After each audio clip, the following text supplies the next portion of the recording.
Ladies and gentlemen, members and friends, another bottling from September Outturn fast approaches.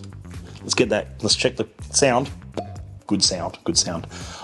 Long-term members will know I'm a huge fan of Distillery 35. We've done even Distillery 35 events in this very room and across the country, where we had years ago Graham and Faye Cool from Distillery 35. Graham and Faye since moved to Dingle Distillery in Ireland and now are back in Scotland working somewhere else. But they are that was so much fun. I'm rewinding about 6-7 years now, but since then I still love Distillery 35. I think it is underrated, superbly constructed Speyside whiskey.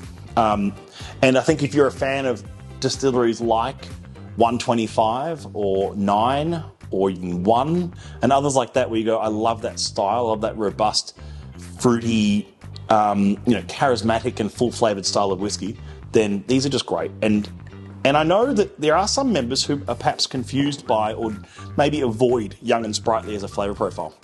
I think you avoid it at your peril, to be honest.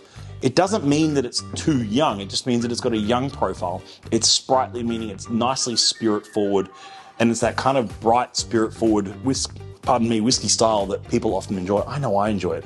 I love a big oaky whiskey as well. I love a juicy oak and vanilla. I love a deep rich and dried fruits. I love old and dignified as well. But like it's a very different style coming into it, something that is young and sprightly.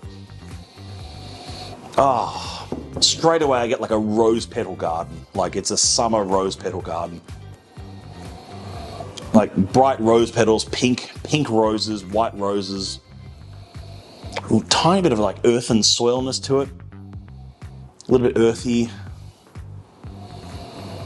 Like tropical garden and earth. It's got a bit of that sort of like, fresh wooden bench in the garden, sort of like a wooden bench in a botanical garden sort of thing. A little bit of like trail mix as well. Like a bit nuttiness, a bit of those sort of like, what are those little white flakes in a trail mix? What is that? It's like coconut. So a little bit of coconut flake, a little bit of like almond flake, silvered almonds. This is just delightful. This would work neat like this at a robust 57.7%.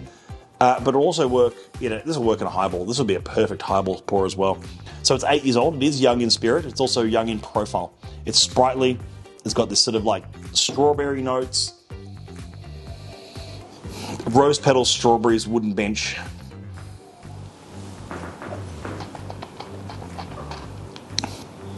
It's delightful. It does what it says on the tin, really. It's just so enjoyable. I'm actually going to see how that one behaves with a drop of water as well.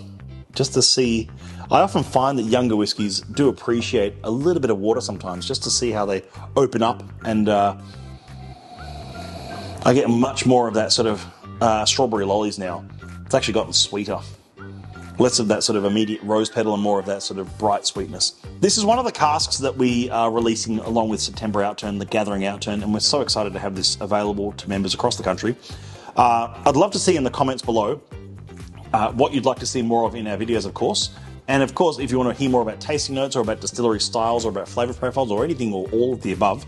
But of course, something I forget to mention in almost every video is, please, if you like this video, press the like button. It helps us. And if you're not a subscriber, you should. This is a free add-on to your membership. This is just the knowledge that we want to learn as much as we can about these whiskies, and we want to pass that knowledge on to you as well. On the bar at Whiskey and Almond, in Outturn, and available in September. Cheers to your good health.